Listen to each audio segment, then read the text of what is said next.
வணக்கம். நான் சுதர்ஷன் மகேஷ். சமீபத்தில் அமைச்சர் உதயநிதி ஸ்டாலின் நியூஸ் 18 தமிழ்நாடுக்கு ஒரு இன்டர்வியூ ஒன்று கொடுத்துருந்தாரு.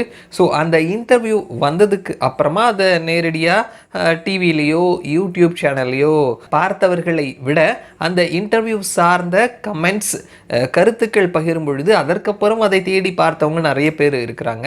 ஸோ அந்த ஒரு இன்டர்வியூ வந்துட்டு முதல்வர் ஸ்டாலின் இன்டர்வியூ, உதயநிதி ஸ்டாலின் இன்டர்வியூ, இந்த மாதிரியான உயர்ந்த போஸ்டிங்கில் இருக்கிறவங்களினுடைய இன்டர்வியூ அப்படின்றது சாதாரணமான ஸ்போக்ஸ் பர்சன், மினிஸ்டர்ஸ் இவங்களுடைய இன்டர்வியூ மாதிரி இல்லாமல் பர்சனலான விஷயங்களை வந்துட்டு கேட்கக்கூடிய ஒரு ஜாலியான கலகலப்பான ஒரு இன்டர்வியூவாக இருக்கும்.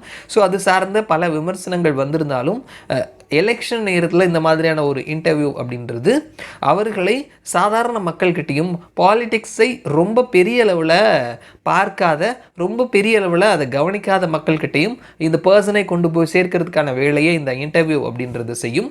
ஸோ இந்த வேலையை 2019 பிரதமர் நரேந்திர மோடி நடிகர் அக்ஷய்குமார் வந்துட்டு அவர் ஒரு இன்டர்வியூ எடுத்திருந்தார்.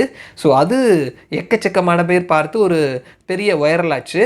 ஸோ அதே மாதிரியான ஒரு விஷயத்தை இப்போது 2024 எலெக்ஷன்லையுமே வந்துட்டு செய்ய போகிறாங்க பாரதிய ஜனதா கட்சி. இந்த முறை நடிகர் அனில் கபூர் சமீபத்தில் பிரதமர் நரேந்திர மோடியை சந்தித்து கிட்டத்தட்ட 3 மணி நேரம் வரைக்கும் பேசியிருக்கிறாரு. அந்த 3 மணி நேரத்தில் வந்துட்டு ஒரு நேர்காணல் இன்டர்வியூ எடுக்கப்பட்டிருக்குது அப்படின்றத சொல்லியிருக்கிறாங்க.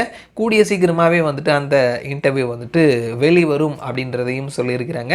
அதோடு மட்டும் கிடையாது, இன்னொரு சினிமா பிரபலமும் நரேந்திர மோடியை வந்து இன்டர்வியூ எடுக்க போகிறாங்க அப்படின்றதையும் சொல்லியிருக்கிறாங்க. ஸோ அவங்க நம்ம எல்லாருக்குமே தெரிந்த முகம்தான் கங்கனா ரனாவத். அவங்களும் வந்துட்டு பிரதமரை சந்தித்து அவர் ஒரு நேர்காணல் எடுக்க போகிறாங்க அப்படின்றதையும் சொல்லியிருக்கிறாங்க. ஸோ கூடிய சீக்கிரமாகவே வந்துட்டு இந்த 2 இன்டர்வியூகளையும் நம்ம வந்துட்டு எதிர்பார்க்கலாம். ஸோ மேபி வந்துட்டு அது பிப்ரவரி மாதத்தில் நம்ம அதை எதிர்பார்க்கலாம். கட்சிகள் அடுத்தடுத்த கட்டங்களில் நகர்ந்து பாய்ந்து ஓட ஆரம்பிச்சிட்டாங்க. கிடைக்கக்கூடிய எல்லா வாய்ப்புகளையுமே பயன்படுத்தணும் அப்படின்றதுல கட்சிகள் ரொம்ப தெளிவாக இருக்கிறாங்க. ஸோ யாரால் 4 ஓட்டு கிடைச்சாலும் அவர்களை பயன்படுத்திக்கிறதுக்கு எல்லா கட்சியுமே வந்துட்டு தயாராக தான் இருப்பாங்க.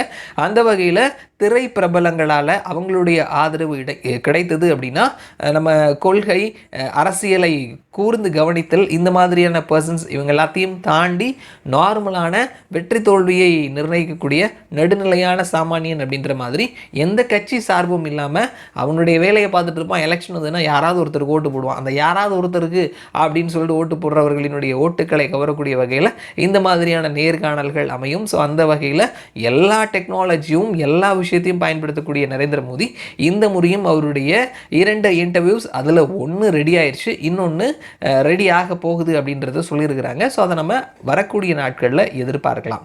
மறுபடியும் நான் அவங்கள இன்னொரு வீடியோவில் சந்திக்கிறேன். அது வரைக்கும் நன்றி.